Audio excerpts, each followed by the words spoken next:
Shalom enfants de Dieu, c'est la prophétesse Jolie Priscilla Mani. Je vous bénis de partout au nom de Jésus-Christ. Bien-aimés, j'ai fouiné vraiment dans mon temps pour venir nous parler. Alléluia. Alors je recommande ces moments entre les mains de Dieu. Seigneur, parle-nous, édifie-nous, que cette parole ne puisse pas, ô Dieu de gloire, se perdre, mais qu'elle porte les fruits dans la vie de ta fille et du corps du Christ. Au nom de Jésus, Amen. Bien-aimés dans les Seigneurs, en tout cas, j'ai fait un effort d'avoir ce temps. Je vais parler de notre sœur, la femme Tamar. Déjà, le nom ne me plaît pas parce que tout un bon lecteur de la parole de Dieu sait que le nom n'a pas de bonnes significations et puis le nom n'a pas des bons impacts dans la vie d'un homme. Donc, je ne connais pas la raison de pourquoi notre sœur s'est nommée la femme Tamar. Et moi, je pense, je m'abstiens. Mais si elle est savante de Dieu, elle sait que le nom vraiment n'a pas de bonne signification. Alors, j'ai eu à faire de live ces derniers jours en parlant aussi brièvement de ce qui se passe dans le corps du Christ. J'ai parlé comme toute prédicatrice, j'ai fait allusion à cela. Mais là, je voulais entrer dans ma chambre pour me reposer. Demain, la journée commence. Mais l'Esprit de Dieu m'a convaincu de libérer ce message pour la femme Tamar. Et l'Esprit de Dieu m'a envoyé dans les livres des 1 Roi 13, commencé par 11 jusqu'à 25. Moi, je vais prendre que l'histoire. Lisez ça dans vos maisons. C'est l'histoire du vieux prophète et du jeune prophète. Femme Tamar, il y a des endroits qu'on ne peut pas aller.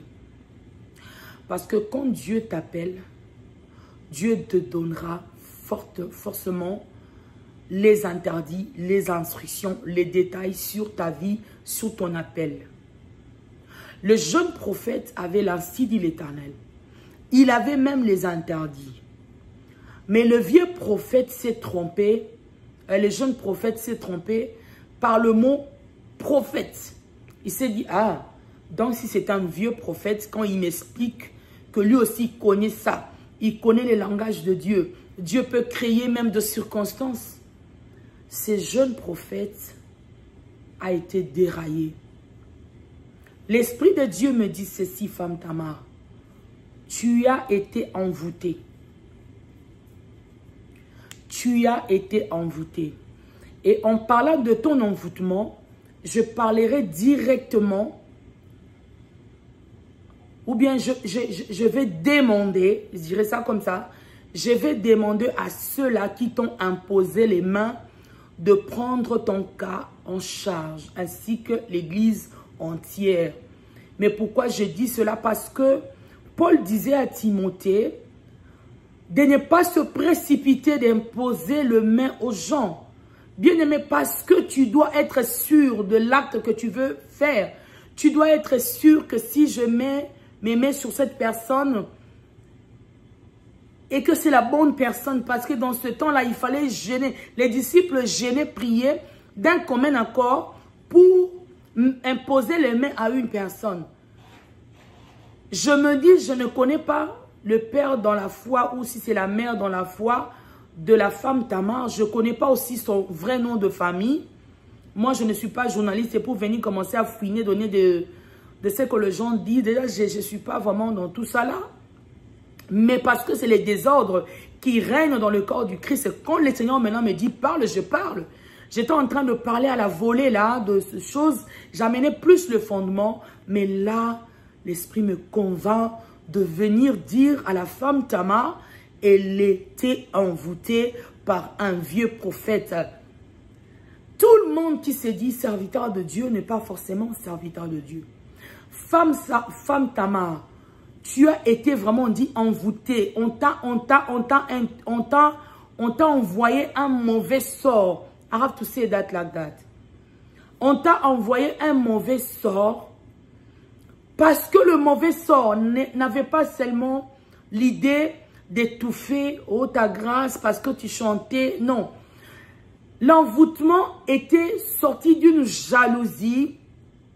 Et cette jalousie-là, c'était pour t'amener à la mort. J'irai trop loin. Cette jalousie est une jalousie qui est commencée de années antérieures, quand peut-être tu n'étais pas encore né. Cette jalousie-là était que toi, tu ne pouvais pas faire sortir la tête. Cette jalousie-là est que toi, de ta lignée, de ta génération, c'est-à-dire on devait stopper ta génération à partir de tes parents. C'est-à-dire toi, on devait te stopper. C'est-à-dire toi, tu ne peux pas apparaître. Femme Tamar, quand Dieu appelle quelqu'un, n'est-ce pas que Dieu t'a donné des interdits? Comment est-ce que Dieu peut donner le message? Va vers mon peuple, je t'envoie, je t'appelle, je te choisis, sans que cela soit coordonné par les instructions. Il y a de places qu'il ne faut pas aller. Il y a des gens qu'il ne faut même pas manger avec eux. Tu as été envoûté. Je te dirais carrément que c'est comme... comment on appelle ça dans le français? Donc, c'était un groupe de gens. C'est-à-dire, ça vient de quelque part. Nous sommes dans les médias. Ça vient dans quelque part. Et on a cherché la personne qui devait porter cet envoûtement-là pour le faire arriver vers toi. Parce que les gens qui l'ont fait ne pouvaient pas accéder facilement pour te détruire. Alors, ils ont choisi un corps qui t'a montré comme si c'était un corps saint, qu'il était aussi de Dieu.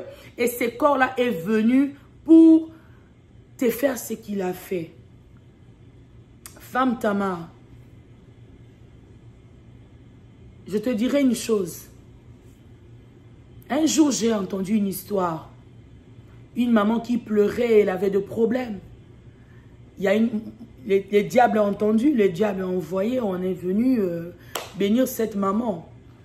Alors je crois dans l'histoire, l'enfant disait à sa maman, mais maman, tu es en train de te réjouir comme ça si c'était le diable qui est venu te le donner.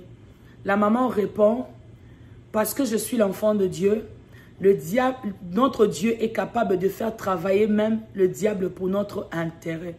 C'est-à-dire la femme Tamar, quand tu t'es présenté devant le prophète Nehemasi Katenda, au-delà de ce que toi tu as pensé de lui, c'est un homme que je respecte mais que je ne connais pas de près, je ne lui ai jamais vu. Au-delà de tout ça, en fait, tu devais t'incliner. Parce que Dieu peut utiliser tout le monde. Dieu peut utiliser n'importe quelle circonstance aussi pour chercher à te faire sortir dans un mauvais vent qui venait. Alors, bien-aimé, comme tu n'as pas voulu recevoir la prière de prophète Nehemasi Katenda, en fait, ce qui s'est passé, c'est que tu t'es encore attiré plus de malheur. Comment? Je vais te l'expliquer. Parce que tu as déshonoré le serviteur de Dieu dans le public. Et même quand il n'avait pas de mots, c'est-à-dire la honte que tu lui as donnée devant ses enfants dans la foi, devant le public, je ne sais pas comment même la vidéo est apparue dans le média. En fait, Dieu, comme il dit, il résiste aux orgueils, il fait grâce aux humbles. Tu n'as pas été humble parce qu'une personne peut refuser même qu'on touche sa tête dans la sagesse, mais tu ne l'as pas fait. En fait, tu t'es attiré encore plus de malheur.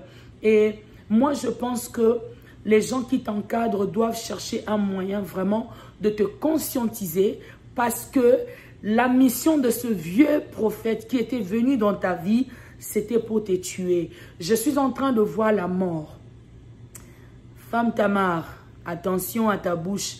Tu sais, quand tu es en train de parler, moi, je n'ai pas tes mots dans mes oreilles. Vous savez, deux fois, quand les Seigneurs t'appellent, nous croyons, nous devenons même plus grands que ceux-là qui ont habité avec Jésus. Dieu peut utiliser un enfant et lui dote de sa puissance pour t'aider, toi qui étais déjà grand. Mais sache que tu as été envoûté. Et l'envoûtement là est vraiment entré en toi. Et tout ce que tu es en train de faire, tu risques ta vie parce que moi je vois plutôt c'est la mort qui est en train de s'élever devant toi. Alors je demande au corps du Christ, comme j'avais parlé dans mes lives, au lieu de la critiquer, au lieu de faire tout ce que nous faisons là, bien aimé, comprenons que le diable a une mission, c'est d'abattre cette femme, de lui mettre par terre, afin qu'on n'entende plus parler de sa génération, de sa lignée. Voilà que même dans son ventre, moi je suis prophète. Femme Tamar, je suis une conseillère spirituelle. Je n'entre pas dans vos histoires. Tu ne me connais même pas peut-être, parce que c'est vous qui faites les bruits dans les réseaux sociaux.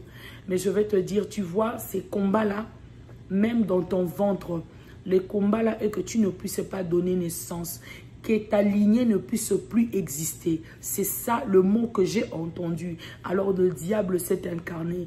Les gens qui t'ont imposé les mains devaient avoir des orientations proportionnellement, parallèlement à ce qui est en train de se passer dans ta vie. Seigneur Dieu de gloire, je bénis ces instants humblement devant ton trône. Permets à ce que ta fille puisse écouter ce message, non par ma voix, mais par la tienne, au nom de Jésus-Christ. Amen. Que Dieu te bénisse, sœur Tamar.